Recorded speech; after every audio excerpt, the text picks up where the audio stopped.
Good afternoon to all of you, dear students. Today, our topic discussion is aggregate demand, aggregate supply, and equilibrium output and prices. And it comes under called block 2. The topic is GDP and price level in short term and long run. So, first we'll touch upon aggregate demand in Unit 4, then aggregate supply Unit 5, and Unit 6 equilibrium output and prices. Hence, so far we have discussed the IS and LM curve. As you all know, the IS curve indicates the equilibrium in the goods market, and LM curve indicates the equilibrium in the money market.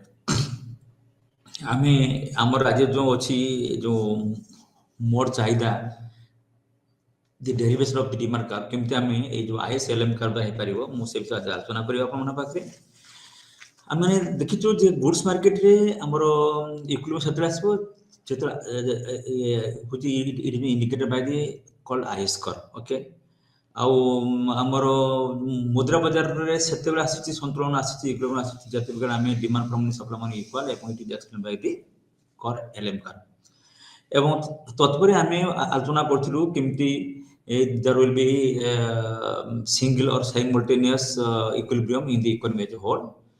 Jatevali ke amaro when we put together the LM curve and IS curve, am jetevali IS curve ebong LM curve ko ekotito am jodi उपस्थापना करिबो सेतेरा आम देखिबो केमती हमरो economy रे सर्व मोटा मोटी भाबने हमर अर्थ व्यवस्था बा इकोनॉमी रे केमती हमरो सामग्रिक संतुलन बा जिजनल इक्विलिब्रियम आसीची आमे ता गतकाली क्लास में आलोचना करथिलु thus the interaction between the LM and IS curve also help us in finding the equilibrium price level and equilibrium output आमे आलोचना करथिलु और से जो equilibrium level of output and prices which is explained by the interaction or intersection between the IS and LM curve based upon the one assumption that is the price level remains constant. So our entire ISLM जब हमरो आलोचना पर्यालोचना हैला बा चर्चा हैला सेथरा हमरे गुटे शर्त थिला जे प्राइस remains constant. आज हम देखिबा if we change the price हमें जो मार्केट में वेरिएबल नेचो प्राइस लेवल हम जो चेंज कर ताले कोन हो ना इटा हम देखियो in this chapter in this new chapter unit 4 aggregate demand हम आलोचना करिबो how we will assume that the price level becomes flexible and we will derive the aggregate demand curve with the help of IS and LM curve. A IS LM का आलोचना करते हम aggregate demand करे पूर्व मु आगुटा आपण मन गुटा आज जो सूचना दउ चाहूची जे द केन्सियन क्रॉस बा केन्स करो छक्की चिन्ह एटा मु आज आपण देखु जादी ए देखंतु जो होचे हमरो केन्सियन छक्की चिन्ह हम दुईटा अस्त्र पाइछु हम जेमति हमर जो जेमति अछि गोटे कहिछि अछि बा सीजर रहिछि सेते देखंतु दुईटा धार थाए देखंतु मान गोटे एक्चुअल एक्सपेंडिचर आ गोटे प्लान एक्सपेंडिचर तेनो एटा आलोचना करे मु आप बुझौछि जे द फर्स्ट पीस ऑफ काइना हमरो the first piece of Keynesian approach is the planned expenditure and the second piece of Keynesian is the actual expenditure. I mean, एठी आपण बुझा परियो जे to understand the aggregate demand we have to rediscuss on Keynesian cross and theory of liquidity different. When Keynesian cross is the building block for the IS curve, explain the equilibrium in the goods market or explain the equilibrium in the actual expenditure in or income and the planned expenditure. Among the difference between the planned expenditure and actual expenditure arises when the firm's actual sale do not meet their expectation by plan sale for which they engage in on-plan inventory investment. तापर हमें the theory of liquidity preference is the building block for the LM curve, explain the equilibrium in the money market or explain the equality between the demand for money and supply of money. The supply of real money balance or M by PS and the demand for a real money balance that is M by PD determine the interest rate. कहीं नाम कल बुझे अपना उनको जे money बुझे साधारणतः हमें money demand पर माने बुझो हमरो द नॉमिनल मनी बा हम जा को प्राइस इनटू एम आम जतले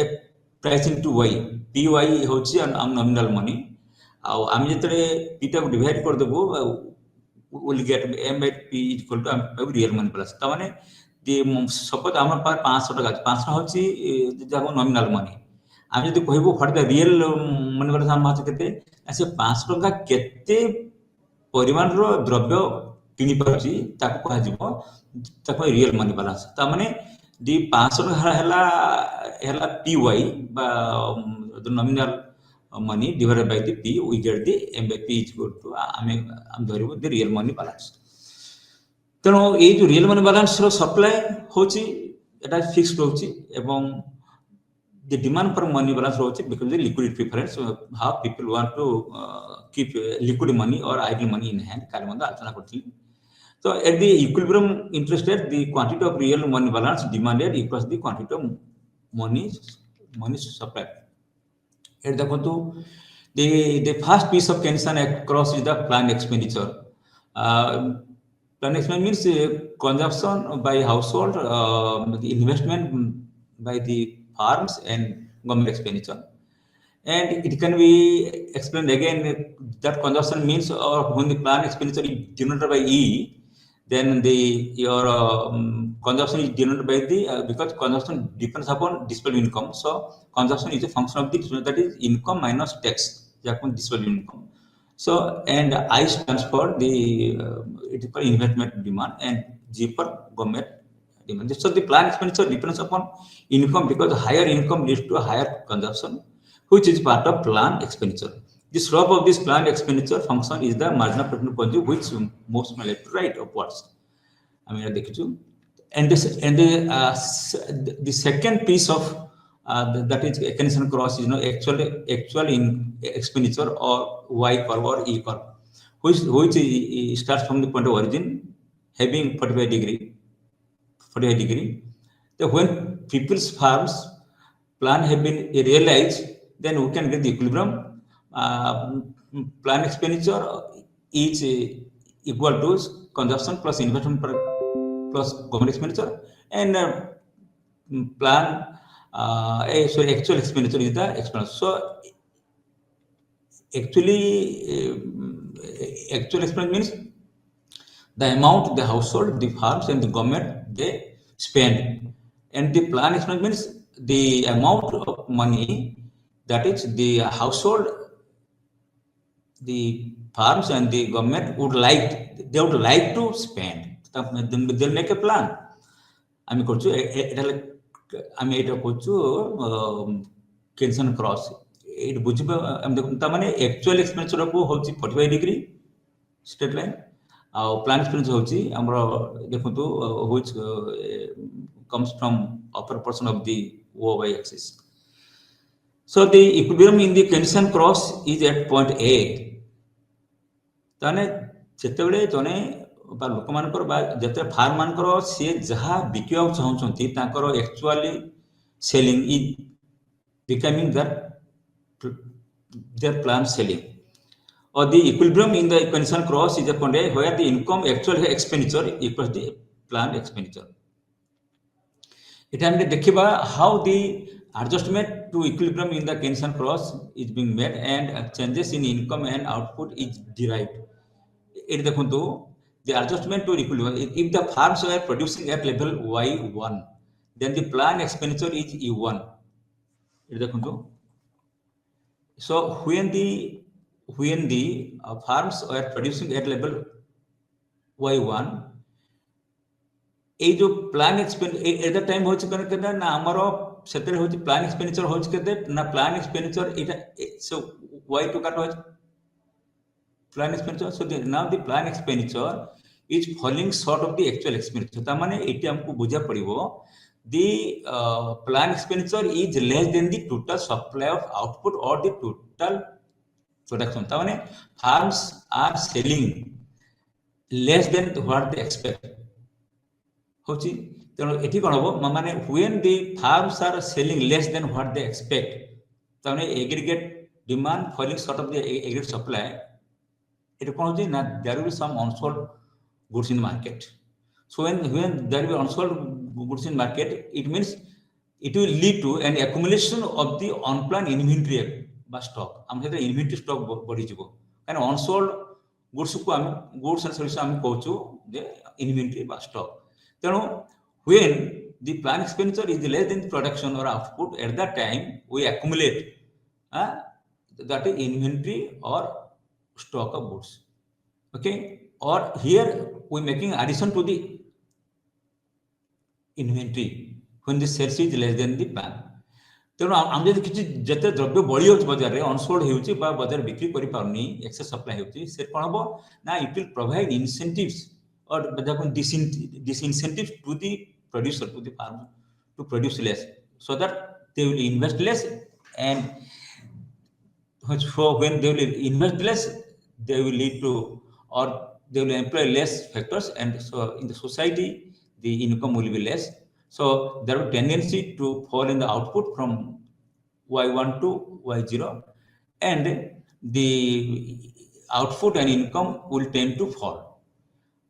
In another case, I'm the when the suppose now the farms are all producing at point Y2 at a lower level of output level. Then now the plan expenditure is higher than the actual expenditure. That means there is excess demand, or when the plan expenditure exceeds the existing output or the existing production of output, or the excess demand, then कौन होगा ना suppose वर्तमान आमरो माने आमरो जो producer माने भाबिले जे आमरो 400 quintal आमे जो production करछु सेति को हमर बहुत बिक्री हेजो किंतु एक्चुअली बजार असला को सन देखले जे माने एक्चुअली एक्सपेंडिचर होची लोक माने खर्च करथंती 500 तो सन आशा को 400 बिक्री हेजो किंतु देखला लोगन को एक्सपेंडिचर अनुसार बिक्री हो 500 रे इस demand. So when there is excess demand or plan expenditure exceeds the existing production or output then कौन हबो ना the inventory will draw down. सेठी हमरो जो स्टॉक गुडा कमी दिबो ना काहे कि ना डिमांड होची 500 क्विंटल एवं सप्लाई अछि market 400.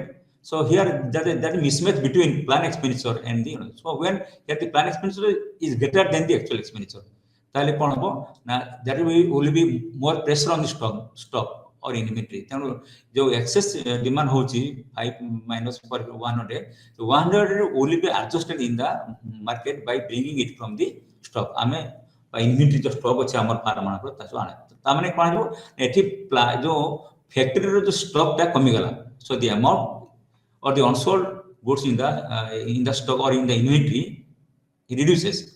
So that will be a drawdown in the inventory amount. So that will lead to that will provide incentives to the producer. जब तक stock कमी होची माने inventory गोदाम रे तो they will be excited, they will be tempted to produce more. So when they will produce more they will invest more. When they will invest more they will employ more factors production, more laborers, and the factory income will rise, and the demand will rise, and when the factory income will rise the demand will rise again, when the output will also rise. So here there is a tendency on the part of the farms to increase the output and the income from Y2 to Y0. So any excess plan expenditure over the actual expenditure or actual supply of the output will lead to a rise in the income level or a rise in the output level. So now move towards a higher level. Okay, so this is called the Keynesian cross, by which we can see the equilibrium level of output income. Okay, which has been explained. Then we here also if the government expenditure increases, plan expenditure increases, or government expenditure increases, or any component say I increases, so obviously the actual expenditure curve will move upwards. So and it will so the equilibrium will be point will be established at a higher point, increasing there is a rise in the income and output in the economy. So in this way we can explain the changes in the output and income in society because of the interplay of the IS curve, okay, or the due to adjustment in the Keynesian cross. Similarly, the other component is also there. It is called the liquidity preference theory. The liquidity preference theory explains the supply and demand for money. So, according to this liquidity preference theory, the supply and demand for real money balance determine what interest rate represents in the economy. That is, the interest rate adjusts to the equilibrate the money market. Okay, or we saw that yesterday the money supply in the economy constant, so which is having a vertical shape. So, an implication of the vertical money supply is that the independent of the increase interest rate, because the money supply is autonomously or it is exogenously determined by the central bank or the reserve bank. So, it has no relation with the rate of interest. So, it is vertical. Okay, so supply money or M by P is fixed, and here the downward sloping demand for real money balance curve indicates that there exists an inverse relationship between the rate of interest and the demand for real money balance M by P. And so my point is this when the downward sloping demand for real money balance curve indicates that the real money balance demand rate M by PD depends upon the interest rate and the money income. So, I mean, the real money balance demand is a function of that is the rate of interest and the called the nominal in money income. Okay, so and this called the it is called the demand for money and it is called the supply money and the equivalent quantity GE and so the supply and the demand from real money balance determine the interest rate, equivalent rate of interest. Here, R is the equivalent rate of interest. So, in this way, if we joint or plot all these equivalent point between the demand and supply money, we'll get the called LM curve. It means the supply curve for real money balance is vertical. The supply does not depend on the interest rate, and the demand curve is downward sloping because a higher interest rate raises the cost of holding money and thus the lowers the quantity of demand at that equilibrium interest rate. The quantity of real money balance demand rate equals the quantity of money balance supply. Okay. Now you can see here the reaction or in the money supply and theory of liquidity preference. You can see. So how you see a fall in the money supply will lead to a shift in the money supply curve from M1P to M2P. So it is all about things. And this LM curve, and if we plot all these points, we will get the LM curve, and LM curve indicates the equilibrium in the money market. And the intersection between the ISN and LM curve brings about the general equilibrium or the simultaneous equilibrium in the money market as well as in the called goods market or the real market, which have been explained yesterday. Today our topic is the aggregate demand curve. How? So my point here is so far we have explained all these things. Now we will now change the price level and how with the help of this ISLM curve we will draw or we will derive the aggregate demand curve can be explained today. Friends, while explaining the causes of the Great Depression during 1930s, that from 1936, Keynes has explained that the main cause of the Great Depression or recession is the inadequate effective demand. Okay, so this ineffective effective demand is the main cause for causing depression or called the recession. So this ineffective demand leads to or this inadequate aggregate effective demand leads to a fall in the aggregate supply or output. Okay, so my point here is so at that time the government policy is to exercise both the monetary policy to pump in more policy in the economy, so that people will have more purchasing power and their demand will rise. And at the same time, government also has to exercise this fiscal policy by increasing public expenditure and by cutting the public taxes, etc., or any restriction on consumption or expenditure. The government want to boost the aggregate demand in the economy. So this lack of aggregate demand is the main cause of the recession or the boom. And but when there is there is more demand, excess demand over supply, and that period leads to called the boom or the inflation. At that time, government reduces the public expenditure and increases the taxes. At the same time, government also reduces the money supply by monetary policy.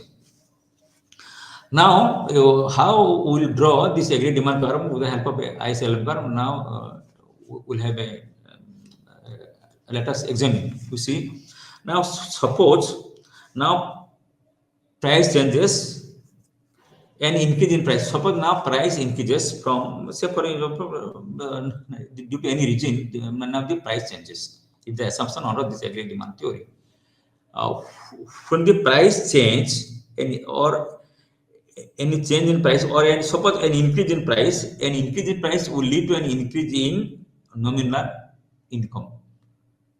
So an increase in price lead to, because when the people will sell more quantity at higher prices, the P into Y equal to the nominal money income will rise.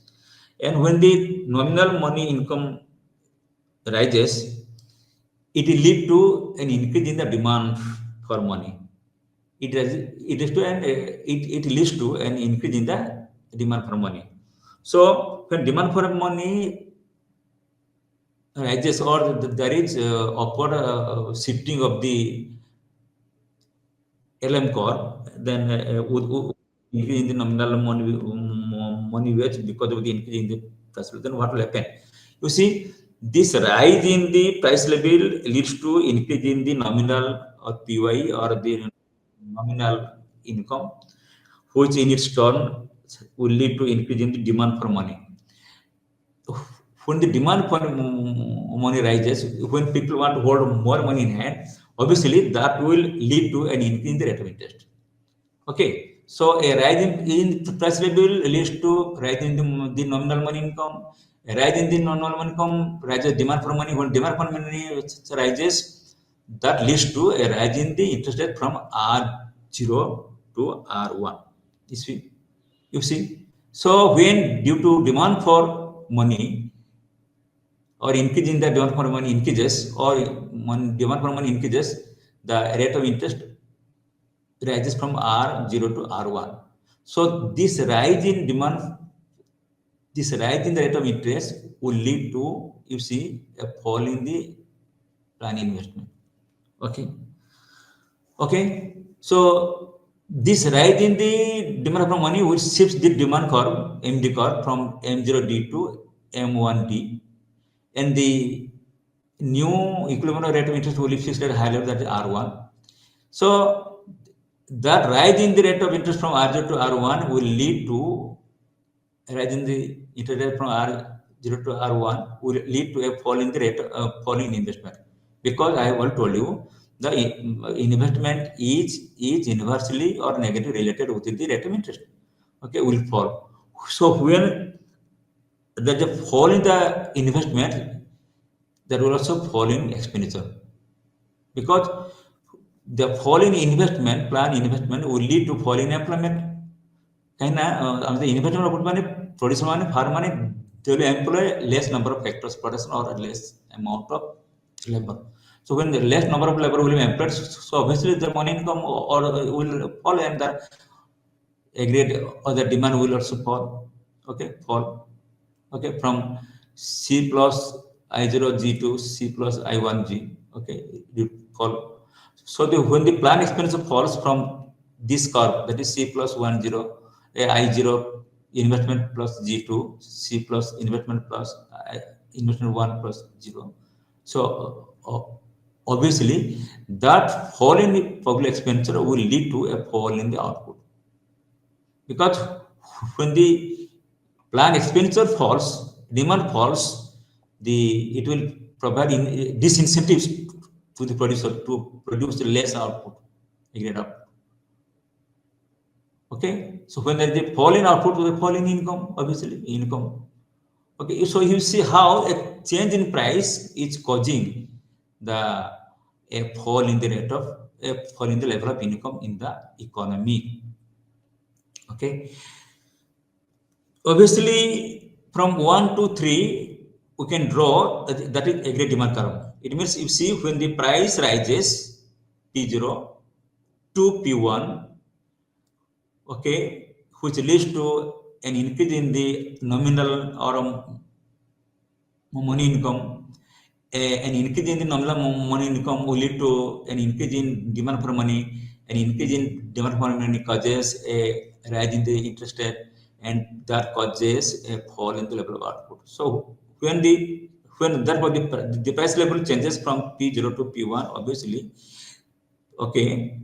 So at the beginning, at the P0 price level, the output was Y0, and when the price rises from P0 to P2, now you see the income falls, output falls from Y0 to Y2. Or when it increases from P1, the income falls from Y0 to Y1. And further, if there is a rise in price level from P1 to P2, obviously the income falls from Y1 to Y2. If we dot all these points, okay, point will get this aggregate demand curve. So this aggregate demand curve is having an inverse related with the price level. It means with a rise in the price level, aggregate demand will be less. With a fall in the price level, aggregate demand will be more. So there is a vice versa relationship between the price level and the aggregate demand we've seen here. Okay, and this can also be derived from the ISLM equilibrium. Suppose now you see, given a particular value of policy variables and given a particular value of P, we can determine the equilibrium value of income or output and rate of interest. These values correspond to the equilibrium in the goods market and as well as the money market for the given value of the price and the value of the policy variables. Now we can change the P but leave the other policy variables unchanged, taxes, public expenditure constant. This gives us the new equilibrium values Y and R. Thus, for each value of P, we get an equilibrium. You see,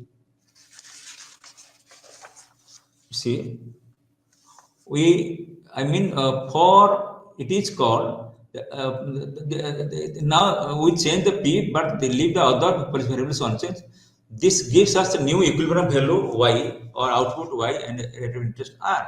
Thus, for each P, we get an equilibrium value of Y.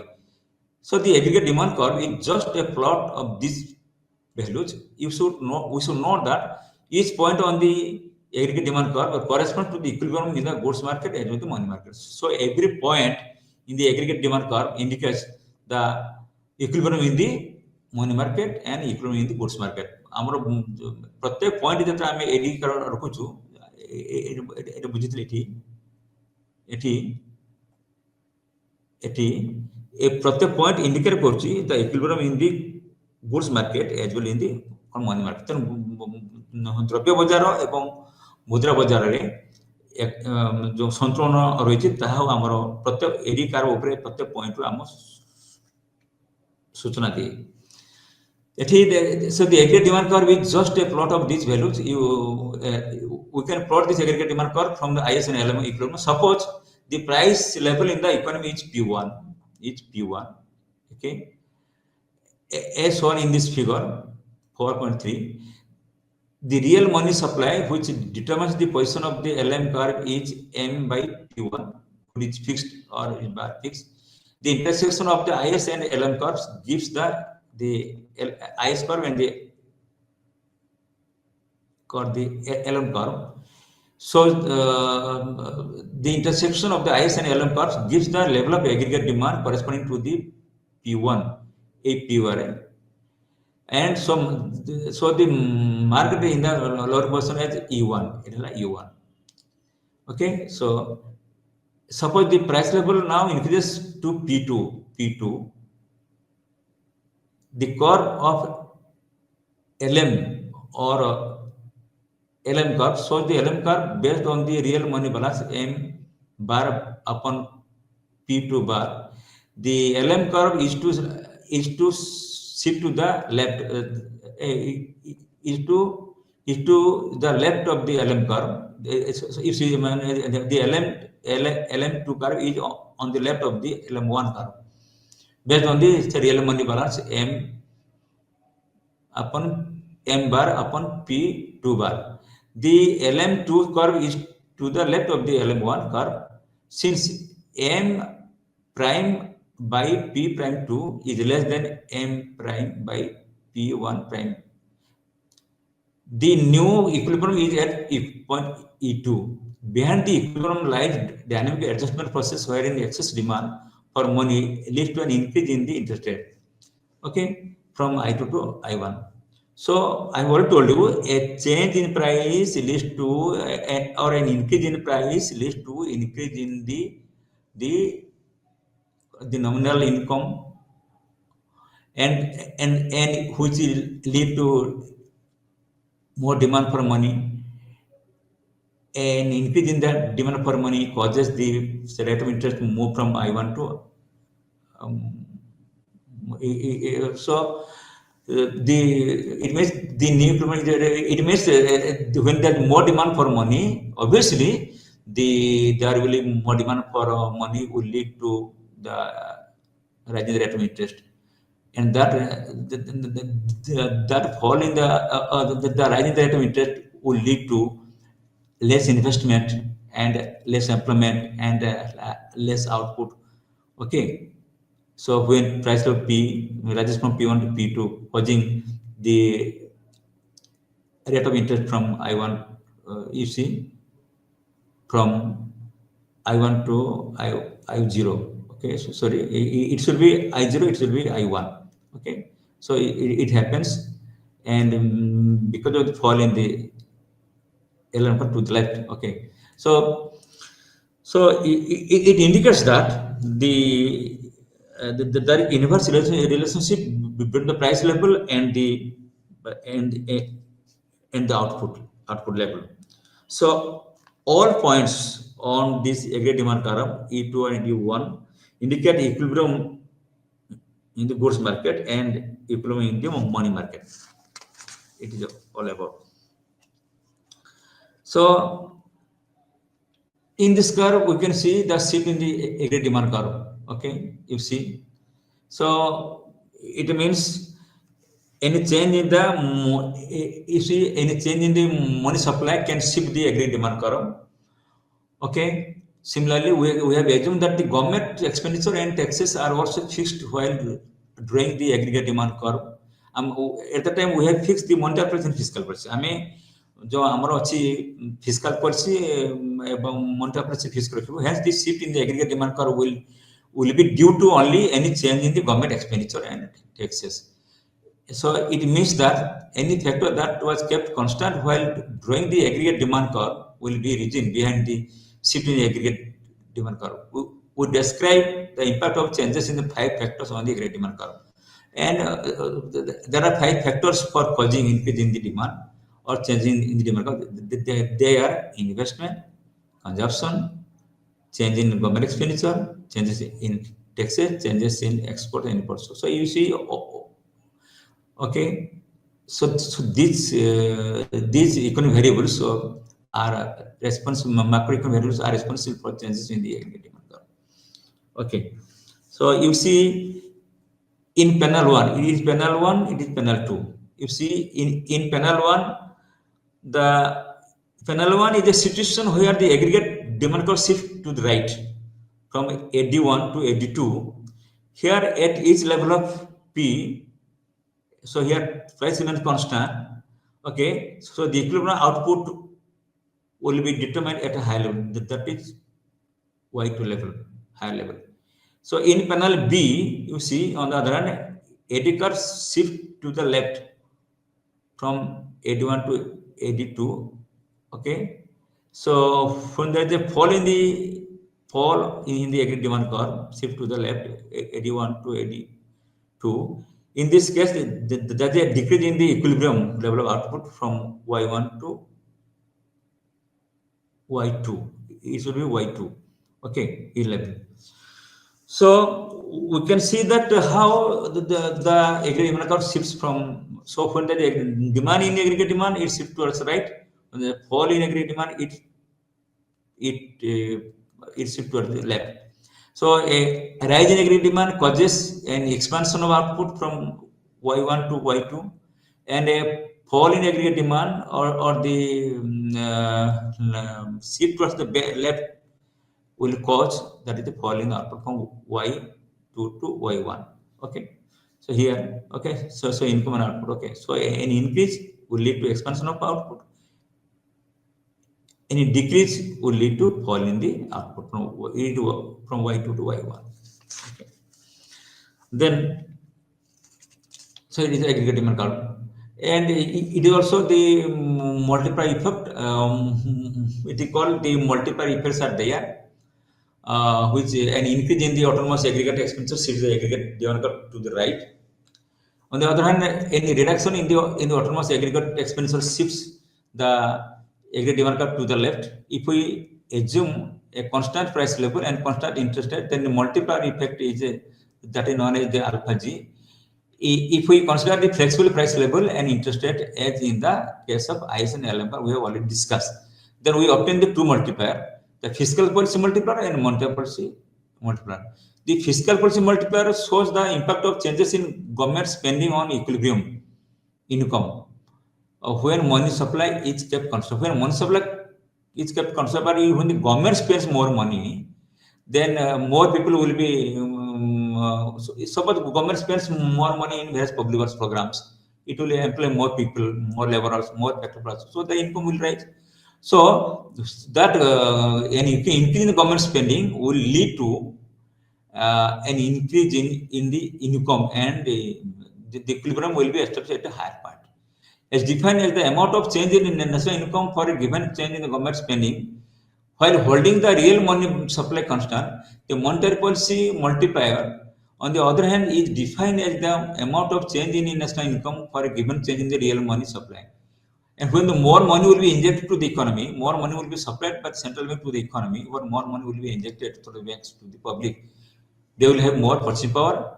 With the increase in the purchasing power, their demand will increase. So my point here is the demand curve, every demand curve will shift, or LM curve will shift when there is a expansive monetary policy, or where more money is pumped into the economy, or more money is injected to the economy.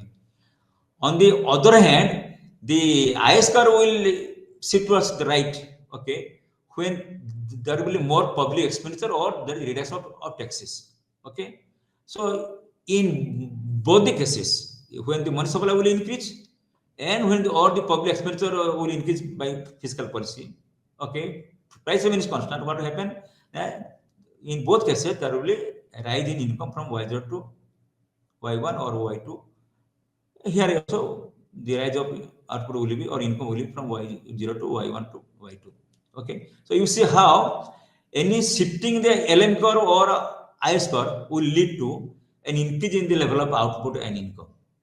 Okay, so it has been nicely explained in the diagram. So it is called the multiplier effect. It means, and due to pumping in more money, the economy expands through aggregate effective demand. More demand, more price, more profit, more investment, more employment. More employment means more income, more output. Okay, it is the fiscal policy. Similarly, through monetary policy, when the money supply increases, more purchase power in the hands of people, more demand, more price, or higher price, higher profit, more incentives for investment. More investments means more employment, more output, more income of factors of production, and aggregate demand will also rise. So in this way, you see how it happens. Similarly, any fall in the aggregate demand, okay, will lead to the contraction of the income and the output. So you see, so in this way, it is through multiple analysis with the aggregate demand curve, the GDP and the price level in the short run and in the long run are explained in the diagram. Then now we'll switch over to the aggregate supply curve. Aggregate supply, according to John Maynard Keynes, because he believes in this short run, so he believes that in the short run the aggregate supply curve always take the shape of a horizontal line. But according to the classical economists, because they believe in the assumption of the full employment and they believe in the long run supply curve.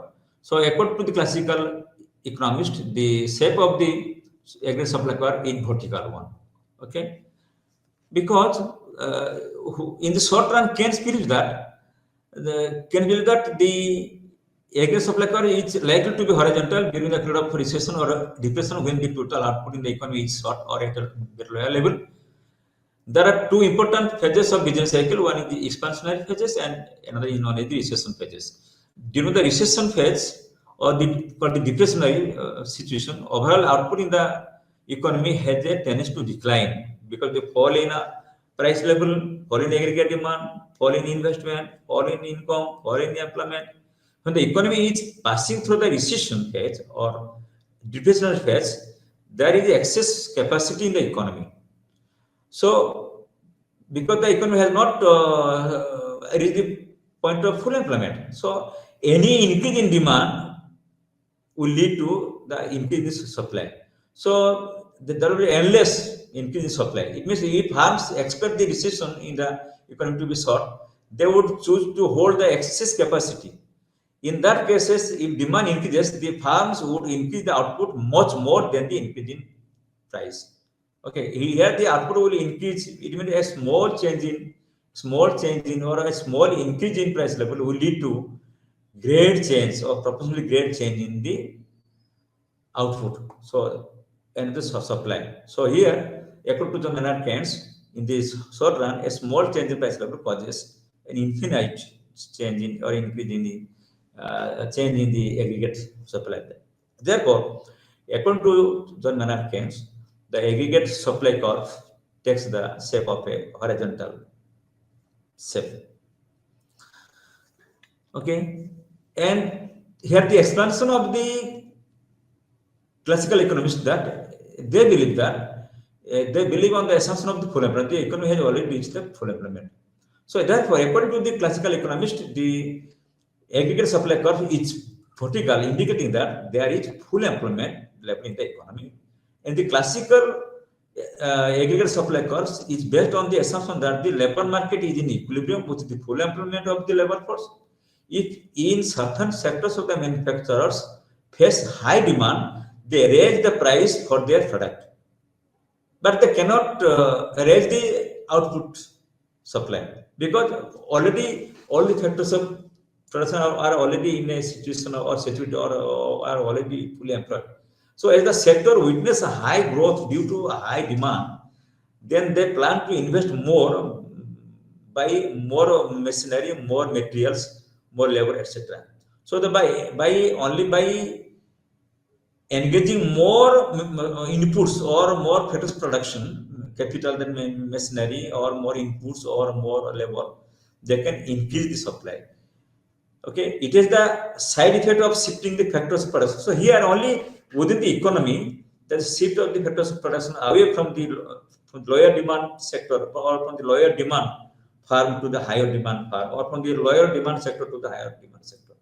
But if the higher demand for goods and services is in the economy is very wide, then all the factors of production are already employed. There is not any way to increase the overall production or supply. So therefore, it will result in the price rise only, while the supply will not increase, it remains constant. So the level of output corresponding to full employment of the labor force in the in the in the classical analysis, the aggregate supply curve remains it remains vertical. Okay, and now we'll next discuss about these shifts in the long run aggregate curve supply curve. The this that is shift in the long run aggregate supply curve. For the reasons we can explain that the level of potential output changes over time. Let us find out the reasons for the such changes in the potential output. We should note that potential output will change if there are changes in the quantity of labor, stock of capital, and amount of the natural resources or the state of the technology. If these factors change, then there is the possibility of called the shift in the supply curve or increase in the supply curve. Thus, there are two sources of growth of inputs and technological progress or technological growth. The potential gross domestic product GDP increases as the economy accumulates resources. There are more machinery, more buildings, more raw materials. These inputs lead to an increase or expansion of the full production capacity of the economy. The other source that the technological progress takes place over time in many fields. We have to notice that how more and more powerful computers and mobile phones have been invented over the years. Such improvement, such technological improvement or progress is taking place in the most field in the whole world. The technological progress leads to increase in the productivity or efficiency. ଆମର ବୈଷୟିକ ଜ୍ଞାନ ଯେତେ ବଢ଼ି ବଢ଼ି ଯାଉଛି, ନୂଆ ନୂଆ ଯନ୍ତ୍ରପାତି ହାତ ହତିଆରର ସଂଖ୍ୟା ବଢ଼ୁଛି, ନୂଆ କମ୍ପ୍ୟୁଟର, ନୂଆ ଟେକ୍ନୋଲୋଜି, ନୂଆ ଇନପୁଟ୍ ଆସୁଛି, ସେତେବେଳେ ଆମର ପ୍ରଡକ୍ଟିଭ କାପାସିଟି ବଢ଼ୁଛି। କାହିଁକି ନା ଏବେ ଆମେ ମଣିଷ ବଦଳରେ ମେସିନ୍ ଲଗାଉଛୁ, ମେସିନ୍ର ପ୍ରଡକ୍ଟ କାପାସିଟି ବେଶୀ, ମେସିନ୍ ବେଶୀ ଅଳ୍ପ ସମୟରେ ଅଧିକା ଜିନିଷ ଉତ୍ପାଦନ କରିପାରିବ। ତେଣୁ ଇଟ୍ implies we can produce more output from the same level of inputs due to technological progress and the growth of new inputs in the economy. Thus, the position of the classical aggregate supply curves moves to the right over the period of time because it takes a long time. So, the growth of inputs and the technological progress they are all long run phenomena. So, therefore, in the long run or in the over a long period of time, there is possibility of technological progress and the growth of inputs or inventions of various machinery tools, etc. All these causes in the long run an increase in the output, as a result of which the long run aggregate supply curves moves from here from LRAS1 to LRAS2 in this diagram, or output increases from Y1 to Y2 or from OY1 to OY2. Output or income also increases. So this is all about the shift in the long run. So therefore, and that's another concept known as the aggregate supply curve in the medium run or its shifts. So when the short run aggregate supply curve according to the Maynard Keynes is a horizontal shape, and according to the classical economist, it is a vertical shape. So therefore, the medium run is a time period in between the short run and the long run. So therefore, the supply curves in the medium run or between the short run and long run period is it is upward shifting. You see, so here it is neither vertical nor horizontal, but it is in between the horizontal and the vertical. That is, it is upward sloping. So we see the upward sloping the aggregate supply curve in the called the medium run phases. Okay, so in the medium run phases, the supply curve is upward sloping exactly here. Okay, so this upward sloping medium run curve is in between the, you see, Okay, so you see when there is a technological progress, we have discussed about, you see, that is medium. So you see the technological progress, we discuss about the impact of the technological progress on the aggregate supply curves. We also discuss how the public expenditure through public policy or fiscal policy can lead to increase in the public expenditure, also lead to increase in, because when the government provides incentives to farms so that economic growth accelerates, these incentives should be in the form of tax cuts or reduction of taxes through fiscal policy for farms, or higher government expenditure on infrastructural building, or like building of roads, railways, power plants, steel plants, power supply, electric generation, communication, telephone, telegraphs. Okay, so all the things called capital goods are helping in the expansion of the economy. Such incentives reduce, such incentives through public policy will reduce the cost of production. So when a government provides a roads or electricity to a newly built farm or startup farm, obviously the cost of production is falling. ଯେତେବେଳେ ଜଣେ ନୂଆ ଆରମ୍ଭ କରୁଥିବା ମାନେ ଜଣେ ଶିଳ୍ପପତି ଯେତେବେଳେ ସରକାର ତାକୁ ମାଗଣା ଜମି ଦଉଛି, ମାଗଣା ରୋଡ ଦଉଛି, ମାଗଣା ଇଲେକ୍ଟ୍ରିକ ଦଉଛି, ବା କମ ଦରରେ ବା ସେ ଡିସକାଉଣ୍ଟ ରେଟ୍ରେ ଦଉଛି, obviously it cost of production will be less.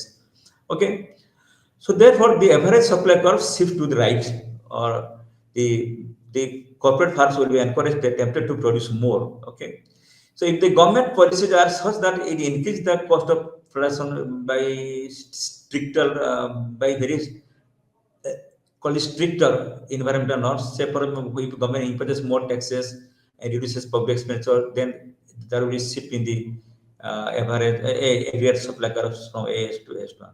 So with the expansion in monetary policy, fiscal policy, the aggregate supply curves in the medium run increases, shift towards right.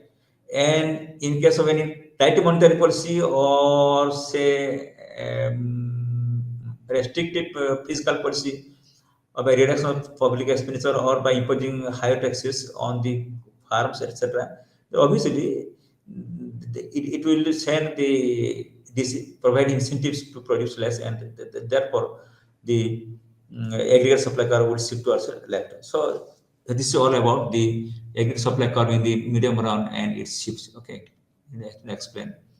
And here you see this short run equilibrium by intersection of the aggregate demand curve and aggregate supply curve in short run.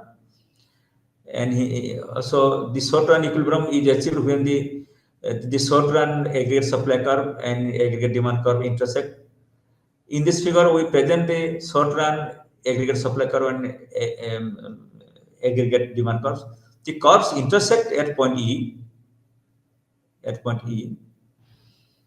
in panel 1.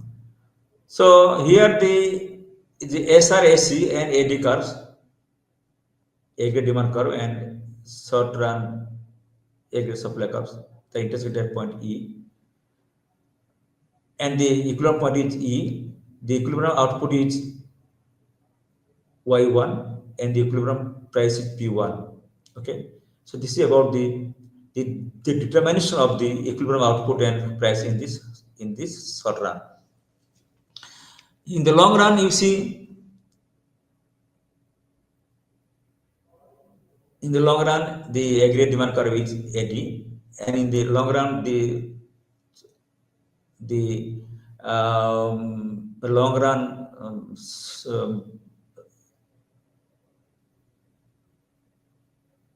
long run aggregate supply curve is fixed here, according to the classical economist. And this short run aggregate supply curve is this one, according to your Keynes version. Here, the aggregate demand curve intersects the short run aggregate supply curve, and it also intersects the long run average cost curve, because they according to the classical economist, the long run average supply curve is vertical. Okay, so now the equilibrium point is here E, and the equilibrium output is Y star, or income is OY star. and the equivalent price level is OP star price, OP price. So it is in the long run equilibrium point. Okay, so therefore we consider the aggregate demand curve and the long run aggregate supply curves as LRAS curve to reach at the long run equilibrium point. The output at equilibrium point remains the same as the supply curve is vertical. In the long run, we notice that the intersection between the short run aggregate supply curve and the aggregate demand curve also produce the same output level. So it shows that the deviation of the short run output level in figure 6.1 Y star does not exist in the long run, which is here. Okay, here. So it is called, that is there is no deviation when there is a deviation output can, here output can change or increase or decrease, but here there is no deviation or change in output remains same constant all along. Okay, so it shows that there is no deviation of the uh, called the long run output. Even the short run average, the short run aggregate supply curve may become vertical. Okay, at some particular level of output potential GDP and full employment level. This is because there are physical limits to the amount that an economy can produce in any given time period. At the physical limit, all plants are operating around the clock. Many workers are on the overtime, and there is no cyclical unemployment. Okay, so therefore, the long run equilibrium is fixed, and the long run price is fixed at a point when the long run aggregate supply curve intersect the aggregate long run aggregate demand curve. Okay, here. So therefore, OY is the long run equilibrium output and income, and OP is the long run price level. So and also it is called the long run aggregate supply curve has been put here with the vertical long run aggregate supply curve. Okay, aggregate are changing. You see how the output process in the economies takes place. Let us assume that the economy is operating with a SRSC, SRSC 1, and the aggregate demand curve 81. It is 81. Okay, SRSC and aggregate 8 point. So then the equilibrium point is at A with the equilibrium point is A. The long run equilibrium also is realized. Y1 is the long run income level, which represents the full employment at level Y. Okay. Now suppose there is an increase in the aggregate demand, which lead to shift of the aggregate demand from AD to AD2. So a rise in the or shifting in the aggregate demand curve from AD1 to AD2, a rise in the aggregate demand curve from AD1 to AD2, AD2, AD2, if see,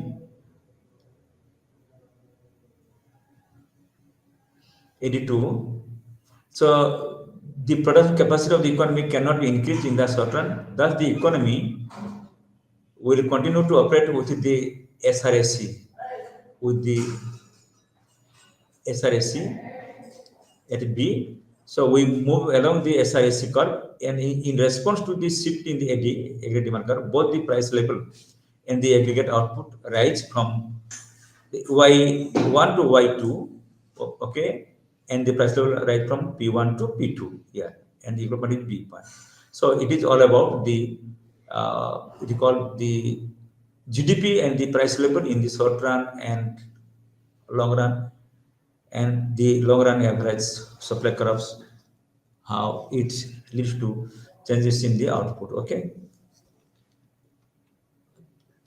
so this is all about it, our discussion on the determination of the price and equilibrium output in the short run as well as in the long run, with the interaction of the long run aggregate supply curve and a long run aggregate demand curve. So this intersection point between the of the aggregate demand curve and aggregate supply curve leads to determine the equilibrium output level and income level as well as the equilibrium price level. So this is all about our discussion on Unit 4, Unit 5, and Unit 6, that is equilibrium output and prices.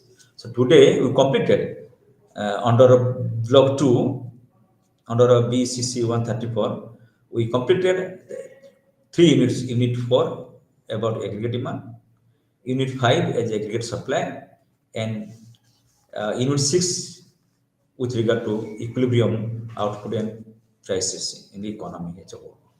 So thank you very much.